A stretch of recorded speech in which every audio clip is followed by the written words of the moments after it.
What's going on YouTube? We back at it again with another video, and today we're going to be talking about the future of Alex Pereira and the light heavyweight division. So as you all know, Alex Pereira got his win UFC 320 a couple days ago, and yeah, we gotta talk. We gotta talk. What's next for Alex Pereira? And the thing about it is, most people kind of see the path is pretty obvious. Is for him to move up to heavyweight, right? He has to move up to heavyweight. That's what he wants. He wants to move up to fight John Jones at the White House card, sorry. And I think when it comes to legacy and business, like revenue wise, like that's the fight to make. You have to do that because John Jones wants that too. You know, even though Dana White has his gripes with him now because he turned down the Tom Aspinall fight and decided to retire. Now he wants to come back for the White House card. He did express interest in fighting Alex Pereira. And I believe Dana also doesn't want Alex Pereira to move up to heavyweight because apparently there's still fights to make at 205 for him, yada, yada, yada. But I think Pereira versus John Jones is the fight to make. And let's say he does in fact stay at 205, right? Who would he fight? So let's go through the options right now.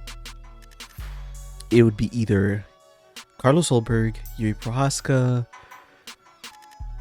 or yeah, those are literally the only two fights. Or actually Ankalaev 3. Yeah, Ankalaev 3, the rubber match. So let's break down each option right now. So Alex versus Jiri, I just don't really see that happening because they already fought twice and Jiri got knocked out both times. So it just wouldn't, you know, the UFC would kind of question, would it really be a competitive fight for a third one? You know what I mean? And this is, you know, Jiri has been improving a lot since those losses, and you can see it with the Jamal Hill fight and the Khalil Roundtree fight. He almost lost the fucking the Roundtree fight, and he just came back. But I just think that when it comes to Jiri, he just doesn't. I don't know if he really stands a chance against Alex. And for one, I don't really. For me, I don't really want to see him get bodied again. You know, I like the man. I like both Alex and Jiri, but I just don't want to see Jiri get flatlined again. It would really suck to see that shit. Now, moving on to Carlos Ulberg. Carlos Ulberg is obviously a top contender, number one contender. Well, he's not. He doesn't got the number one on his name, but he is the next in line for the title shot. So when it comes to Alex's next options, this is the fight that makes sense if he were to stay at 205, because you know he already proved himself to be, you know, again, the next person to fight for the belt. And who do I think would win that? I think Alex could take it, really. I think Alex would take it. But yeah, Carlos Ulberg's a good option. I really like that option. But I think he is an overrated fighter. You saw the Jan fight. It was a very close fight. And a lot of people said it was a robbery. But it was also, it really came down to those leg kicks. He kept spamming those leg kicks like fucking Izzy. Like, well, Izzy, they're literally part of the same gym, like City Kickboxing, I believe. But yeah. So, and then we got the third option, Magomed Ankalaev 3, the rubber match. And we know this isn't going to happen because throughout the duration of Ankalaev's rivalry with Alex and him getting the belt and all that stuff and all the shit talking and how the fans been basically reacting to all that, and Ali making all these tweets for him and all this shit, it's like UFC and Dana know that Ank is kind of bad for business, if we're being honest. His personality is like, you know, I don't know, like Ali just made him so dislikable. I don't think Ankalaev himself is a bad person overall. He's like, he seems to be a pretty chill dude. It's just Ali that makes him so dislikable, you know what I mean? And with the whole tire shop shit and bringing up his drinking past and all that, like, come on, man. But yeah, Ankh is probably like the most boring champ we've had, and yeah, pretty much. I don't. It's very unlikely we're gonna get the trilogy. Very unlikely.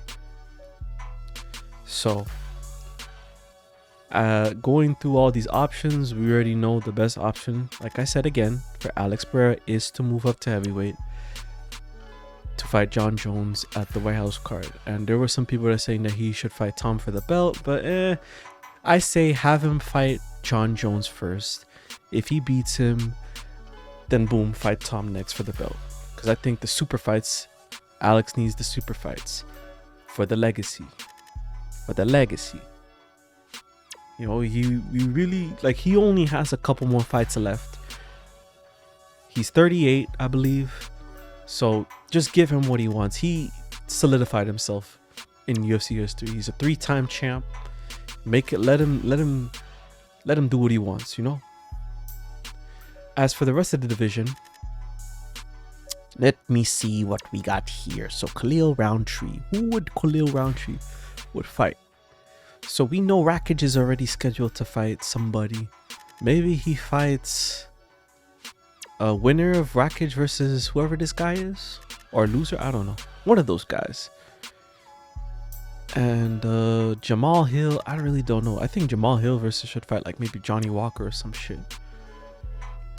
Johnny Walker, or maybe Johnny Walker should fight Reyes. So anyone that's coming off of a loss that's on the top, maybe he should fight Reyes or Jamal Hill. Johnny Walker, I don't know. Johnny Walker has a bunch of options. He has a bunch of options. But yeah, I think light heavyweight's very decent right now. 2 fights that happened yesterday. Oh, not yesterday. Last weekend in the light heavyweight. So it's a good shakeup right now. So as for Magomed Ankalaev, I think he should fight Jan Blachowicz to settle that draw that they did. That was like a couple years back where they fought and it was a draw. I think even though Jan is coming off of a loss, typically fighters that are coming off of a loss don't fight up rankings, but it's at least to kind of settle that draw that is kind of on their records, you know what I mean? So if not Ankh versus Jan, then maybe Ankh versus shit, that's actually hard. I don't know. Maybe Ankh versus Jiri. If Jiri doesn't fight Karl Ulberg next, I would say that would be a good fight.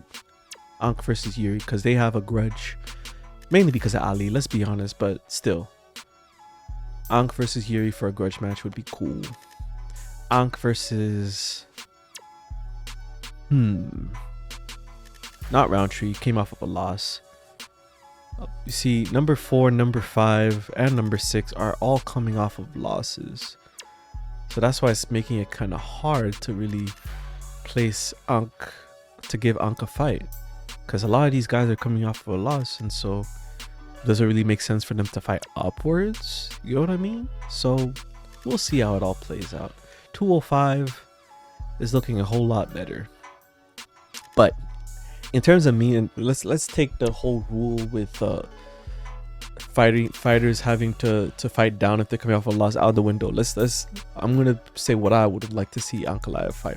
I would like to see him fight either Jan or Reyes. Yeah, Jan or Reyes or Jiri, one of those 3. And Jamal Hill, you just take him out of the fucking, have Jamal Hill fight someone like Johnny Walker and he'll destroy him and he'll be, you know what I mean? Like, I think Jamal Hill should not be top 10 contender. So yeah, pretty much that is the video on 205 and Alex Pereira. Yeah, Alex Pereira, just have him fight up, go to heavyweight, bro. He already said he doesn't want to cut weight anymore, so yeah. Mind you, guys, even though Alex lost twice in the UFC, he avenged both of those losses. I know this is kind of irrelevant to the video, but I just want to point that out, that this guy is a fucking legend. Okay? He's a fucking legend. And losses don't mean shit. Okay? As long as you learn from it and avenge those losses. Actually, matter of fact, he didn't avenge the Izzy loss, but he still beat him the first time, right? So who gives a shit? Anywho, guys, let me know what you think. Are you liking how 205 is going? Do you want Alex to fight at the White House card against John Jones? And would he be considered the greatest of all time if he beats John Jones at the White House? Let me know in the comment section. Yeah, I'm telling you, bro, if they make that fight next year, it's literally gonna be the biggest shit ever. Literally, I'm telling you.